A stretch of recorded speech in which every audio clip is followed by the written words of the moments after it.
morning, everyone. It's time to make a new cheese. Ready? I want to show you. I just want to show you. Look at this cheese here. Now, if I tell you what I used on this cheese, look how beautiful it is. Look how white it is. Isn't that wonderful? That's the cheese we are going to make today, but we're going to add a little twist to it. Now, here's the cheese. Remember my Parma Gorga? I call it my Parma Gorga. Look at this. Remember, I put the penicillium. Look how beautiful and blue, and look at the inside of this cheese. I wish you can taste this cheese because this cheese is just simply amazing. Now, if you guys are freaked out on the blue, you could always peel it back. Look at that. It just comes right off because of the cornstarch that I used to cover my cheese. You could actually just peel back the layer of blue that's on it. Now what this does, it also keeps your cheese moist inside and fresher tasting. As it ages, of course, it's going to get a little stronger. Look, I'm breaking my box. But you can actually peel this off if this grosses you out. But look at the inside of this cheese. This cheese is just like crazy good. I can't even tell you. So there's that. And this is also my Parma Gorga. This is the one that I used a little bit of rice in the recipe. And this is my blue cheese that's doing its thing. It's very sharp. It's delicious. It's the only one I have left. But these are my new ones. Now, I also did use the penicillium in this cheese. So I keep it in the same box. Now, if I didn't want this to turn as blue, I would not leave it in the box that I have my other blue cheeses in. But because I don't mind if I get blue on the outside, I leave it in here. But trust me, this cheese is going to be eaten way before it gets a chance to turn blue. But what the blue does, it gives it that very strong, sharp taste in the cheese. Now, we opened one up last night, my daughter and I, and all we wanted to do was taste it, but we ended up eating a nice big chunk of it. I can't tell you how delicious this is. So this is the one we're going to make, and when you see what's in this cheese, you're going to flip out. But we will add a twist to this. My daughter, when she first tasted, she said, "Mom, this would make a fantastic HAVARTI." So what I'm going to make is make it this recipe, but I'm going to start putting some hot peppers in it and make it a little spicy. I did want to add some charcoal, so I don't know. I might make one with charcoal and one without charcoal, but definitely there's going to be some... I cooked some up here, as you can tell. I'm going to be putting some of these green habaneros in it, along with some chili flakes. So I will be adding that to the mixture. But this is the cheese we're making, and if you're ready, I'm ready, and I'm going to show you how simple it is and how delicious. Wait till you taste this. You're going to freak out how good it is. So, and if anybody's going to make this cheese, I would love if you tag me and tell me you made this cheese, or give me credit at least if you're going to try and make a video. Just tell me, just mark it on your video that you're trying to make my recipe. Would be nice. So here we go. I am going to start.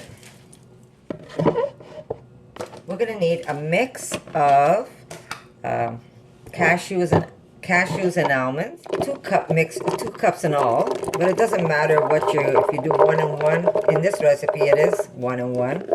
I might have to lift up this camera a bit, eh? Let's see if I could do that. Okay, this is better, right? Okay, so what I did use is 1 cup cashews, 1 cup almonds. People ask me, why do I mix my nuts? For texture, number 1, the cashew helps make it a little creamier, and number 2, flavor. It changes the flavor. So that's what I'm using today. But if you don't have the same, if you don't have enough almonds, or if you don't have enough cashews, doesn't matter. Just try it out. You're going to love it. Either way, it's going to be good. This is going to be good if you make it all almonds, and this is going to be good if you make it all cashew. It is really good. So that's what we're going to start off with. And we're going to throw in a medium-sized garlic. I've got about 3 tablespoons of refined coconut oil. and that helps the cheese firm up in the refrigerator and give it that buttery taste that Havarti has.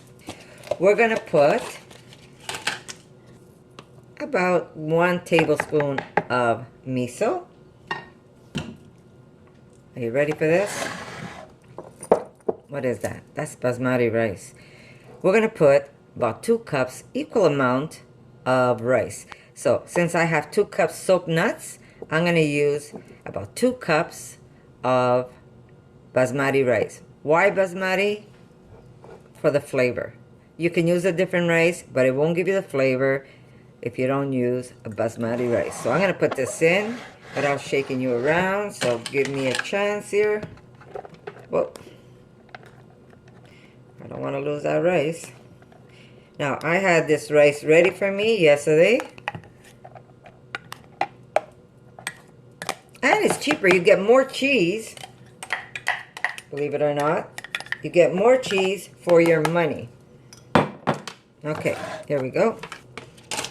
And we're going to use salt. I'm using at least 1.5 teaspoons of salt.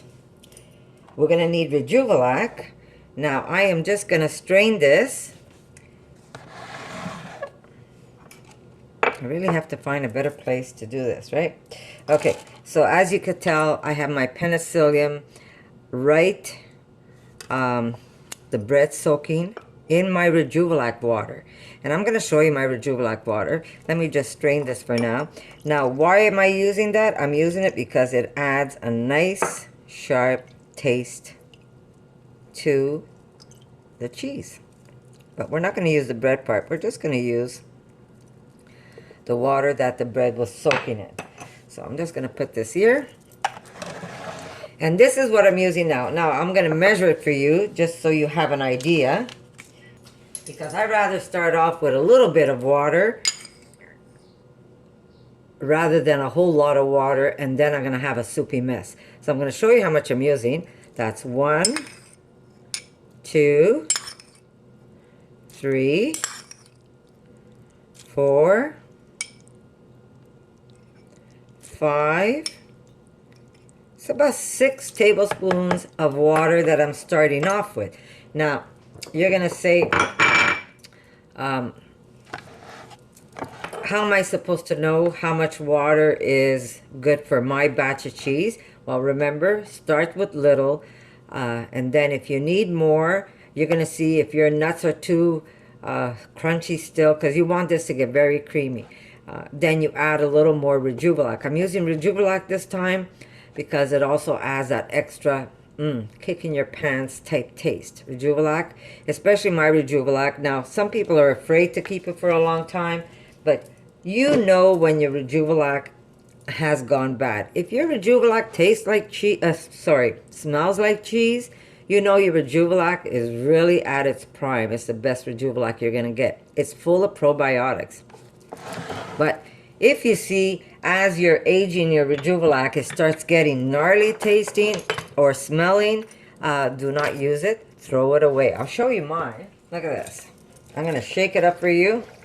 Look how milky my rejuvelac has gotten. You have to smell it. If it smells like cheese, your rejuvelac is good. You're going to get the best cheese ever. If it does not smell like cheese and it smells like something else that makes you want to gag, throw that out. You don't want that. It has to smell either fresh in the beginning when you first make it, like a tangy, lemony fresh. That's when it's first made. And as you make your rejuvelac, I'm going to have to make a whole video for you on how I make my rejuvelac. Now, if you don't have this for this batch of cheese you want to make, don't worry. All you have to do is get yourself some probiotic pills and it's going to work. And it's going to give you good bacteria in your cheese. And it won't be as strong as this one, but it still will be a fantastic cheese. So I wouldn't worry if you don't have rejuvelac made. But I will make a rejuvelac from the beginning all the way to the end to show you step by step how I make mine. And I have many bottles in the fridge downstairs. And as this goes down, I retop it. And when I see that I'm running out of bottles, I start making a new batch out of wheat berries. Now, if you're worried and you don't want to do anything that's got wheat in it because you're gluten intolerant, you could use quinoa. There's many ways you can make rejuvelac. But I'll show you how I make mine. And if you want to, stay tuned because it's going to happen soon because I'm running out of bottles. So I will show you how I make my rejuvelac. So again, back to the cheese. Okay, first, like I said, if you don't have it in your fridge, don't worry. Just use probiotics. You need 2 capsules. Take the capsule out. You just want the powder itself. Put it in your cheese and you're okay to go. But now, as I'm mixing this, if I see I need more water, which I probably will, I'm just going to top it off with some rejuvelac, or I can just top it off with some water. So I'm going to play it by ear. I'm going to get my water ready just in case I'm using water. Now, when you're making your cheese, you do need a good blender. So I've got a Vitamix here, but I'm sure if it's not a powerful blender, you're going to be working a little harder, but you can still manage to make cheese. I've been making cheese now. It's over 10 years.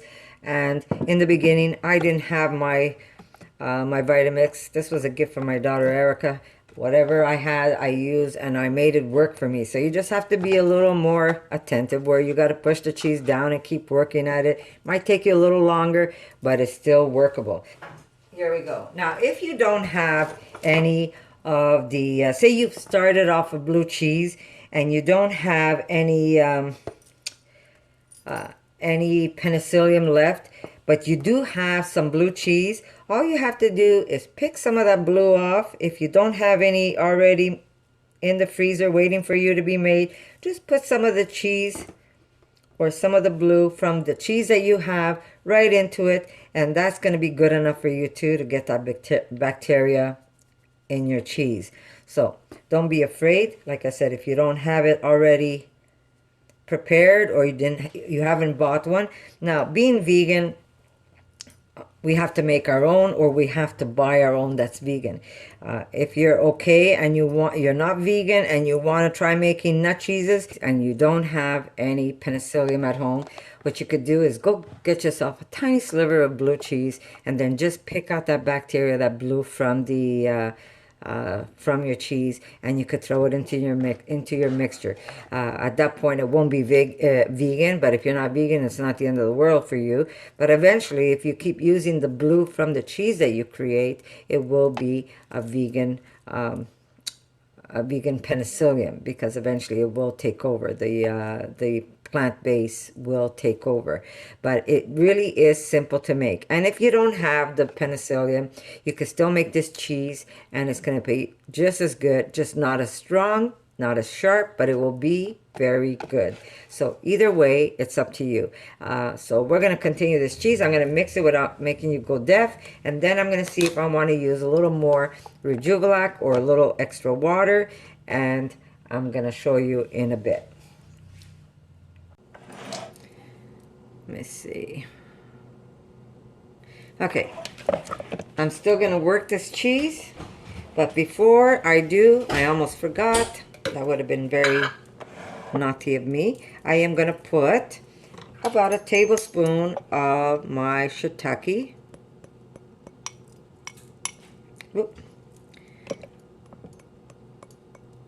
I'm trying to do this without shaking you guys up and without making a mess.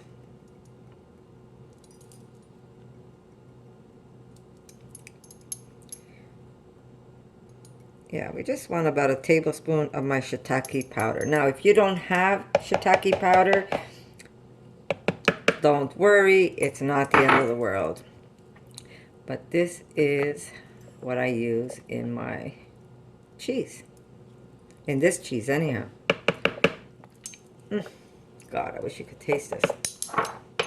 Not a lot, just a little bit. And now I'm going to continue creaming this, and I'll be back in a few seconds. Here we go. We're going to get a nice big bowl, and we're going to be able to mix our hot peppers in here. So I am going to put this, and you remember, you want this to get as nice as creamy as possible. Havarti is, we're making like a Havarti type cheese. Havarti is a very creamy textured cheese and very buttery. So that is what we are aiming for.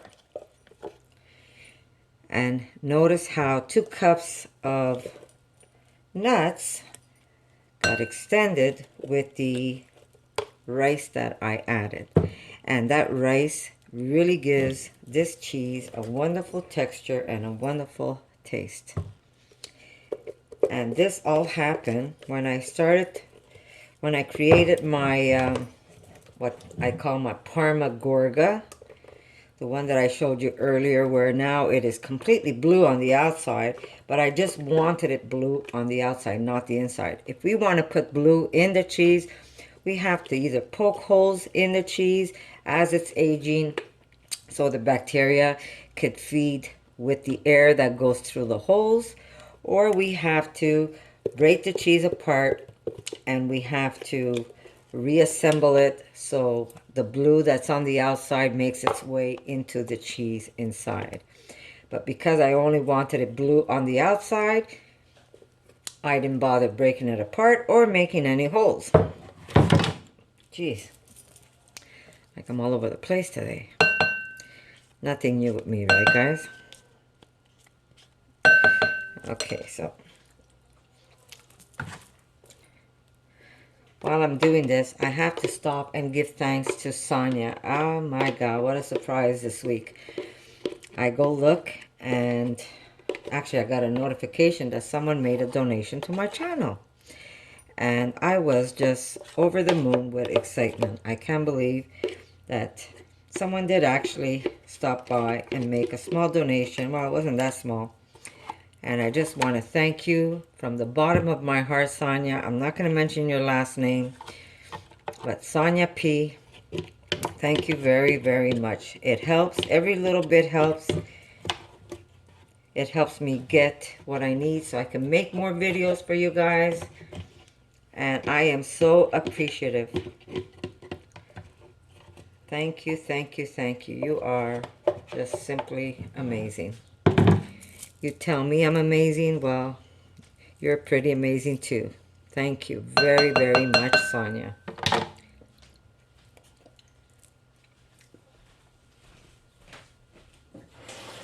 Okay, so we're not finished with this. What we're going to do now is we're going to take some of this cheese and we're going to put it in here. And we're going to mix a little extra miso. Now, you don't have to do this, but what it does, it adds that extra sharpness to the cheese. So this is going to be another tablespoon of miso. Whoop. Try and get it in there. Put this aside. And we're going to mix this. I'll mix this a little later, but for now, I am putting in my hot peppers. And I did cook these up with a little bit of olive oil. And that's going to also add a little extra flavor right into the cheese. And we're going to put a little pinch of red flakes. And we're just going to mix this all up. And this is going to be such a delightful, delightful cheese. Now, you know, with every cheese I make, what we're going to do now is we're going to put this cheese in another container where it's going to age and ferment overnight. And then, after that's done, we have to refrigerate this. There we go. And if you find that it still needs some salt, don't worry about it, because we will add salt on the outside of the cheese.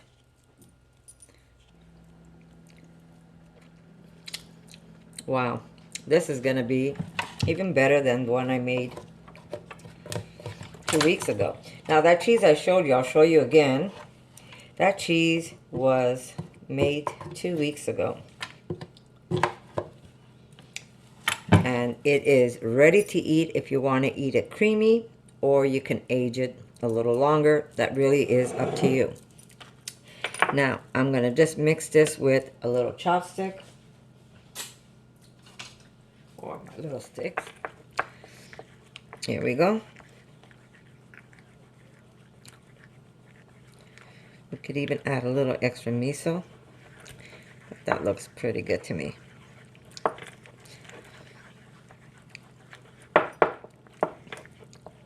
Oh, that looks pretty good compared to that one. You see the color? Because we're just going to add little bits of this as we're folding in the cheese. We're going to add a little bit of this in between the cheese for that extra saltiness and flavor. Nope, there we go. And I'm using a white miso.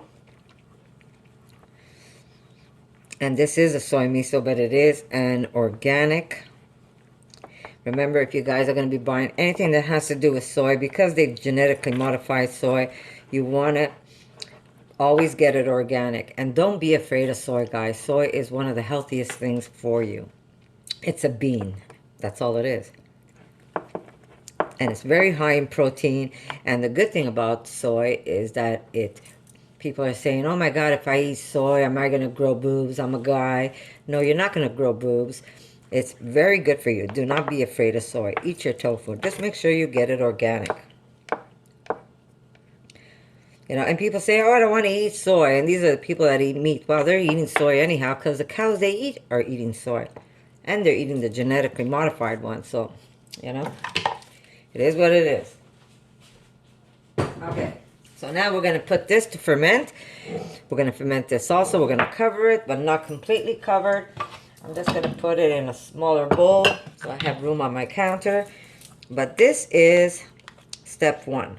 After you've fermented it for a whole day, you're going to take that and refrigerate it. And then you want to get that nice and firm. It doesn't have to stay a whole 24 hours if you don't want to. But you can... you can if you want, or you could just do it for a couple of hours till your cheese is firm enough for you to work with. Now this is why I'm saying get yourself a good blender, or just have some patience when you blend your cheese, because you want this to be as creamy as you can get it. And this is going to be a nice piccata cheese. And I'm just going to cover this cheese, and we're going to put it on the counter. Now I did lick my fingers. Okay, there we go. I'm just going to lightly cover it.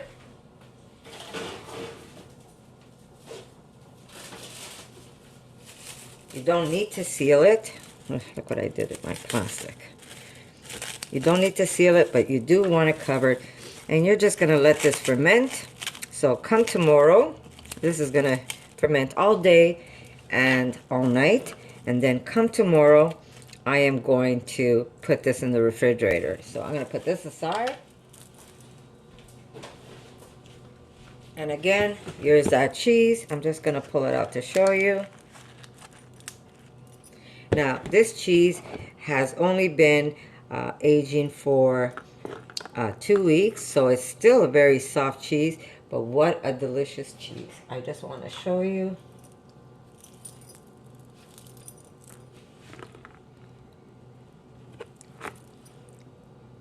Look at that.